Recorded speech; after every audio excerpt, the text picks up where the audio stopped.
Hi, I'm Kathy Purchase, a ranger naturalist here in Kings Canyon National Park. The General Grant Tree Trail is a paved half-mile loop through the heart of the General Grant Grove. On our hike today, we're going to see some of the highlights on this trail and learn how people have interacted with the big trees over time. Large numbers of Euro-Americans first started coming to the sequoia groves soon after the end of the American Civil War. The General Grant tree was discovered in 1862 by Joseph Hardin Thomas. He ran a lumber mill in this area. The tree was named in 1867 by Lucretia Baker, the wife of a local merchant and an admirer of General Grant's. 5 years later, when Ulysses Grant had become President of the United States, he signed the bill creating Yellowstone, the world's first national park.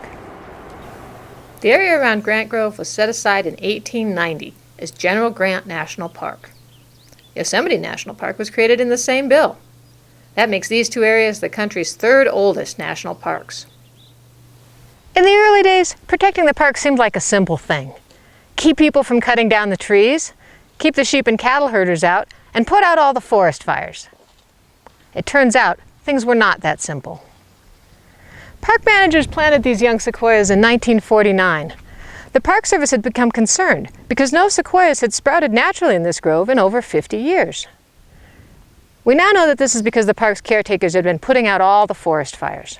Fire is an important ingredient in the creation and survival of sequoia groves. The hot air from the fires rises up to heat the cones of the sequoia and release their tiny oatmeal-sized seeds. These seeds haven't got a lot of room to store the energy they need to sprout. Fire clears the ground of needles and other debris that would keep them from getting their roots into the soil before they run out of energy. It also gets rid of bushes and trees and other things that would block the sunlight that the young sequoias need to grow. Today, the Park Service intentionally sets fires in sequoia groves to restore this natural process. Up ahead, the Tennessee tree dramatically shows that fire was a part of life in Grant Grove long before this was a national park. Repeated fires eventually burned through the tree's thick bark and hollowed out the inside.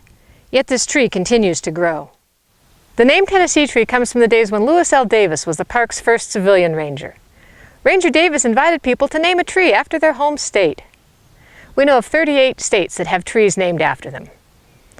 There was no systematic way to keep track of the names of trees back in those days, so we don't know if the other states never had trees named after them, or if they did, and the names have just been lost.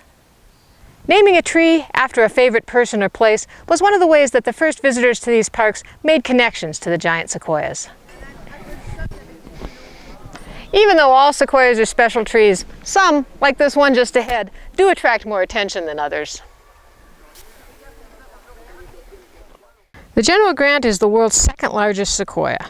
Sequoias are ranked by volume, not by height or girth. Only the General Sherman tree in Giant Forest contains more wood than the General Grant. President Calvin Coolidge proclaimed this the nation's Christmas tree. Ceremonies are still held at the base of the tree on the second Sunday in December. In 1956, President Dwight Eisenhower designated the Grant tree as a living national shrine in memory of all Americans who have died in war. These days, national parks and the features that they protect are considered special places that give us a window into what this country was like in the past. But in the past, they were just another place to make a living.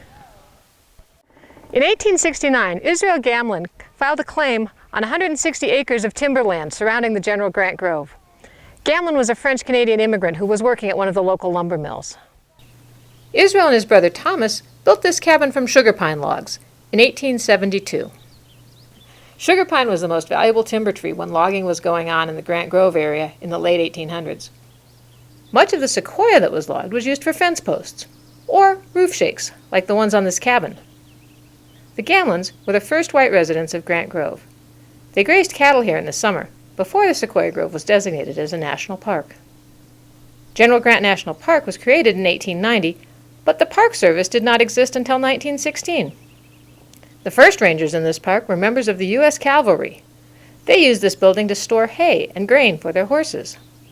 It was also the home of Ranger Davis, who lived here from 1902 to 1909. John Muir visited the Gamlin brothers in 1873, and they told him that there had been 50 visitors to the grove in the past 6 weeks.